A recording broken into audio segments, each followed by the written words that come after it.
Guys, రీసెంట్గా నెట్ఫ్లిక్స్లో officer on duty అనే మలయాళం మూవీ తెలుగు డబ్బింగ్తో స్ట్రీమ్ అవుతుంది కదా. అయితే నేను ఆ మూవీని జస్ట్ ఇప్పుడే చూడడం అయితే జరిగిందండి. సో ఈ వీడియోలో మనం ఏంటంటే అసలు ఆ మూవీ ఎలా ఉంది ఏంటి అనేది డిస్కస్ చేద్దాం, ఓకేనా. అయితే ఇక్కడ ఫస్ట్ ఆఫ్ ఆల్ ఈ మూవీలో స్పాయిలర్స్ లేకుండా బేసిక్గా స్టోరీ లైన్ ఏంటంటే గైస్, మన హీరో సిఐ హరీష్ శంకర్ దగ్గరికి ఒక చిన్న గోల్డ్ చైన్కి సంబంధించిన కేసు అయితే వస్తుందన్నమాట. సో అలా వచ్చిన ఆ చిన్న గోల్డ్ చైన్ కేసుని ఇన్వెస్టిగేట్ చేస్తున్నప్పుడు తనకి కొన్ని భయంకరమైన నిజాలు అయితే తెలుస్తాయి.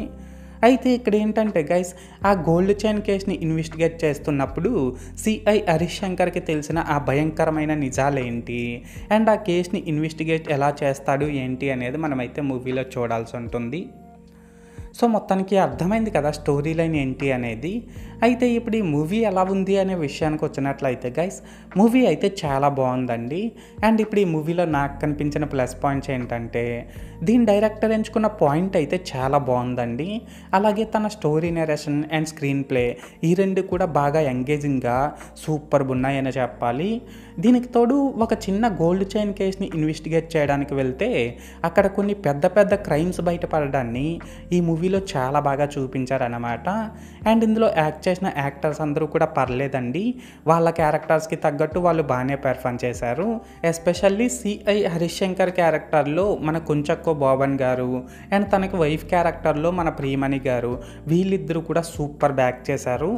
లాస్ట్గా ఏంటంటే ఇందులో యాక్షన్ సీక్వెన్సెస్, మన జాక్స్ బిజో ఇచ్చిన బీజిఎం, సినిమాటోగ్రఫీ, ప్రొడక్షన్ వాల్యూస్ ఇవన్నీ కూడా పర్లేదు, బాగానే ఉన్నాయి. అండ్ అడల్ట్ కంటెంట్ కూడా ఏం లేదు కాబట్టి ఇందులో దీన్ని ఫ్యామిలీతో కూడా ఫ్రీగానే వాచ్ చేసేయచ్చు అన్నమాట. సో మొత్తానికి ప్లస్ పాయింట్స్ విషయానికి వచ్చినట్లయితే ఇదన్నమాట మ్యాటర్. అండ్ ఇప్పుడు ఈ మూవీలో నాకు కనిపించిన మైనస్ పాయింట్స్ ఏంటంటే గైస్, ప్రతి మలయాళం మూవీలో ఎలాగైతే ఫస్ట్ హాఫ్ కొంచెం స్లోగా ఉంటుందో సేమ్ అలానే ఇందులో కూడా ఫస్ట్ హాఫ్ అయితే కొంచెం స్లో పేస్లోనే రన్ అవుతుందండి. సో ఇదొక్కటి తప్ప పెద్దగా నాకైతే మైనస్ పాయింట్స్ అయితే కనిపించలేదు ఇందులో. మొత్తానికి ఇదన్నమాట మ్యాటర్. అయితే ఇక్కడ ఓవరాల్గా ఏంటంటే గైస్, ఈ ఆఫీసర్ ఆన్ డ్యూటీ మూవీ బాగుందా బాగాలేదనేసి అంటే నేను ముందు చెప్పినట్లు మూవీ అయితే చాలా బాగుందండి. అండ్ నేను ఈ మూవీకి 5కి 3.25 రేటింగ్ ఇస్తున్నా. సో మీరు కూడా ఒకవేళ ముందే ఈ మూవీని చూసినట్లయితే మీరు దీనికి ఎంత రేటింగ్ ఇస్తారో అది కామెంట్ సెక్షన్లో చెప్పేయండి, మర్చిపోకండి. This is Lokesh signing out. జై హింద్.